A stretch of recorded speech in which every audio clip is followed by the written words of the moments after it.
Ever wondered what would be the action plan, strategy, tactics in order to bring 18 million people who haven't voted for the national elections? That's a serious number of people.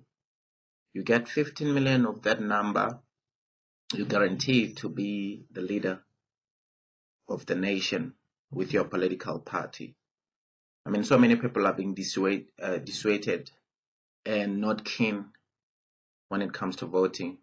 Now, we've been having factional wars in the African National Congress, and now it's quite clear that we have new factional wars which the media hasn't been looking into or maybe reporting about when it comes to the Democratic Alliance. Each and every time you look into the party, you just hear an announcement of a prominent party member quitting. How many people have quitted already? Moodey resigned, out. Herman Mashaba resigned, out. And then now there's a new fellow who has just quit. Not forgetting about Patricia DeLille also quitting. And when she quitted, there were a whole lot of number of people who also resigned in solidarity with her. And they were also talking about how the DA is not paying a keen interest into the colored communities when it comes to ensure that it's looking at those communities and improving the service deliveries. Musimamani also said the same, and now we have a new person now. He's leaving, John Moodey. John Moodey, the leader of Gauteng, the Gauteng DA leader, John Moodey. He says he feels like he no longer feels at home in the party. So he's quitting. And he said that, I just quote here, Moodey said he no longer felt at home in the DA and was even struggling to sleep in a party t-shirt. Sort of remind me of a certain comedian who was saying that he was talking about couples who are not keeping it hot and enticing in the bedroom. Someone who will just wake up in the morning wearing a Jacob Zuma t-shirt with that big ass smile turning off the couple. So Moodey was kind of hilarious. Just think of this. Think of you inviting maybe 20 people and telling them that you're going to have a wedding anniversary. You're having a 10-year wedding anniversary. You invite everyone to come over to enjoy and celebrate with you the wedding anniversary of 10 years with your spouse, right? And then everybody's getting ready. They get suited up, all ready to come through, maybe in 4-5 months. And then when they come in, just before they come in through, they've booked off that days. They've notified everyone at their workplace that they're taking leave. It's gonna be fun time. They're gonna come and support you on your wedding anniversary. Only to see you getting statements and sending them messages that you are filing for a divorce. This is actually what John Moodey is doing. John Moodey said that he wanted to contend for the DA leadership in October. It's John Moodey, the other John Steenhuisen, aka Steen, as he's been called by Ndlozi.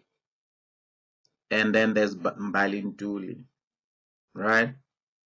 So most people believe that Mr. John Moodey was going to compete for the DA leadership. All of a sudden, he's having a press conference and saying that he's quitting. He actually said he wanted to take the DA to court just to have a declaratory stating that the DA cannot have a virtual press conference because nowhere in the Constitution it is there. It's something that has never been anticipated for. It can only be maybe a few members by some other reason who are saying we can't be able to make it to the conference and then be able to speak virtually, but not the whole conference being held virtually. And this is one of the other things which Mbalintuli also said that she doesn't want to happen. And so he wrote to the chairperson, Helen Zille, and Helen Zille said that it is relatively simple to hold an elective Congress online. It will also be perfectly possible to hold branch AGMs, that's annual general meetings, online to elect branch leadership and as well as delegates that would come to the conference. So that's the story. So you can see this is the person who's been busy planning to take over the DA as the leader, contesting in each and every terrain, making sure that everything will be following procedures and processes. And then all of a sudden, poof, he's announcing that he's leaving. And why is he leaving? Because of Helen Zille, he says Helen Zille is insensitive. She's insensitive about the Black Lives Matter issues. She's insensitive. She's always on Twitter. I mean, this identity politics that the lefties and the liberal always espouses and love. I mean, they should just bow down to Helen Zille and say, hey, listen, you're a woman. We're empowering women, you know?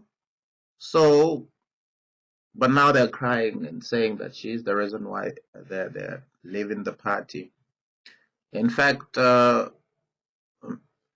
John Moodey should have just said that he's stepping down in terms of contesting because there's a black woman, Balintuli, who would want to be a leader. These are the identity politics that they are preaching. So since she's a woman, she's black, she qualifies to be a leader. And then John Steenhuisen also bow down because this is what this identical politics is all about. And so it's a faction in the DA. The BE wanna have faction, the identity politics wanna be of this big tent of diversities of your LGBTQRS communities, you Black Lives Matter, Black communities, the women team, the people with disabilities team.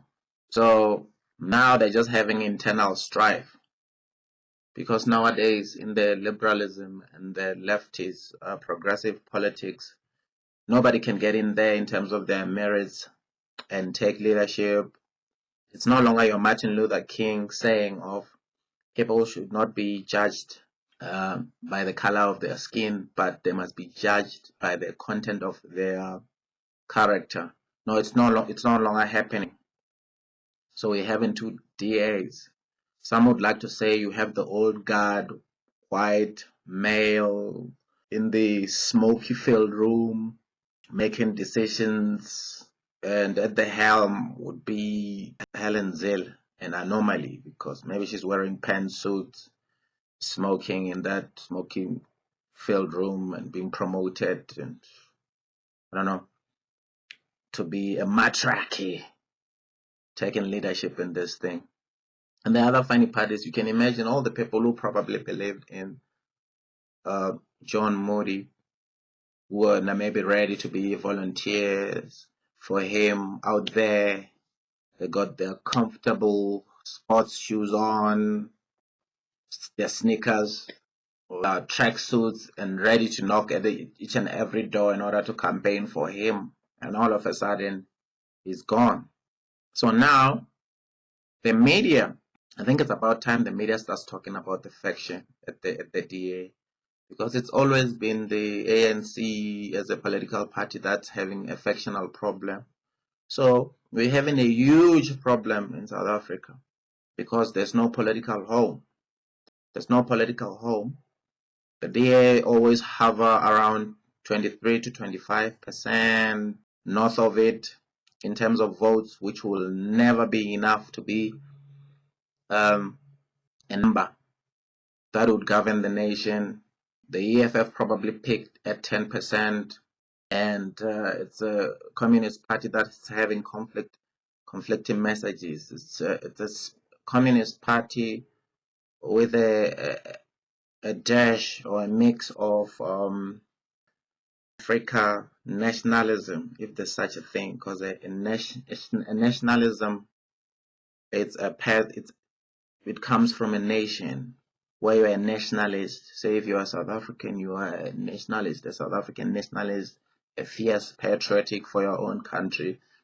But EFF is an open border political party.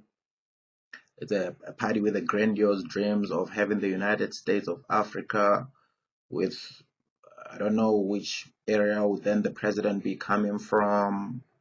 This obviously would then have to have one national bank or reserve bank of the continent, the army, and so forth, and is doing away with nationalism, pride of each and every nation.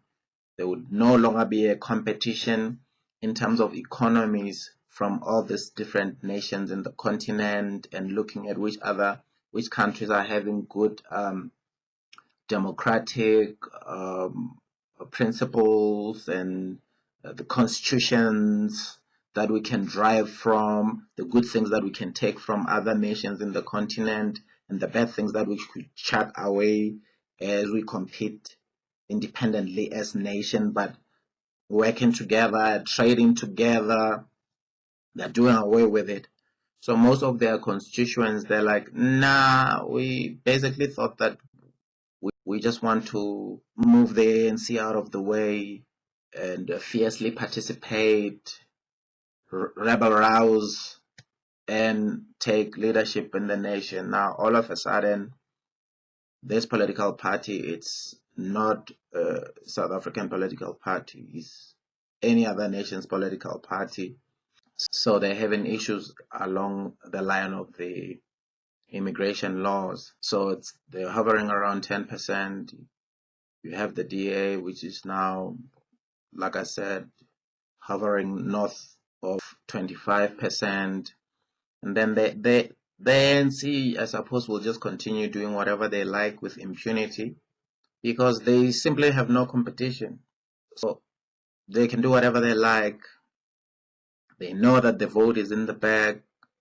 The next election, people have nowhere to go. And the more people are getting disillusioned and not voting, the few number of people that they're going to convince to vote, they are the rural vote. They've got over 60% of rural vote. They're going to be concentrating on rural vote, where there's a high unemployment, high school dropouts, and where everybody's got the illusion that even when they join the party, they will maybe have an opportunity to get a job. People are getting SASSA grants. They've been convinced thoroughly that the SASSA, it's something that the ANC provide. They don't know that even when the ANC government move out of the way and the new government comes in, that new government will still be able to give people SASSA grants. And also the unfortunate part is that the ANC always talk about how many millions, we over 17 million people are getting SASSA. We're going to make sure that even bigger number of that people are getting SASSA. They've already had people lined up to get their 350 now as a relief throughout the Chinese virus. So now they've got a database of more people. They're probably going to get those people to be enrolled to get SASSA and say, hey, this is our achievement as South African. You vote for us, you're gonna be getting this SASA, and that's the majority of people that they're gonna be getting. And it's not about we as the ANC are going to create more job opportunities and make sure that more and more people are getting off of the SASA grant list. No, no, no, no. We're providing more SASA. This is the narrative. This is how we're going to be getting more votes. So we'll see with Herman Mashava coming through as to how is the electorate going to receive him. We don't know whether this gentleman, John Moodey, whether he's going to be joining Action SA of Mashaba, because more and more people from the DA who are disillusioned, the members are jumping off of the DA sinking ship into Mashaba's new political organization. So we don't know where Moody is going to be heading to. He said that he's got offers on the private sectors, and a couple of political parties are also, spoke to him. He said he's going to relax and see how he's going to chart a path forward. So we'll see as the situation unfolds as to what's going to be happening. But right now, as we speak, we're having a problem in terms of having an opposition that could really threaten ANC and unseat it. So one can only hope that the electorate will have a whole lot of variety of political parties to vote for in order to force a coalition that would govern. But we see them there that they're crumbling because of their having different political ideologies. And what's happening now? Who has replaced the DA now? Who's the acting leader? This gentleman who's been booted out in Pretoria because of scandals of hiring people who are not being qualified and contractual issues, which made him to, at the end of the day, quit. Was forced to quit. Solim Simanga, that is. Now he's been appointed as an acting DA provincial leader. And so more and more the DA is just looking the same as the African National Congress. They are recycling people who are now being booted out. They are having their own little faction. It's only a matter of time that the media will then magnify this. But I suppose you can have an excuse for the corporate media not to be talking about this issue, as perhaps because the DA is not governing. And the DA is also having major problem because there's a movement in Cape Town that wants its own independent of Cape Town. They've done surveys and more people want Cape Town to be independent. So this might even force the would-be leader of the DA to consider federalism, the independence of provinces. So we'll see as this unfolds. My name is Mamuji, and thanks for watching the Mamuji Show, and I'm out.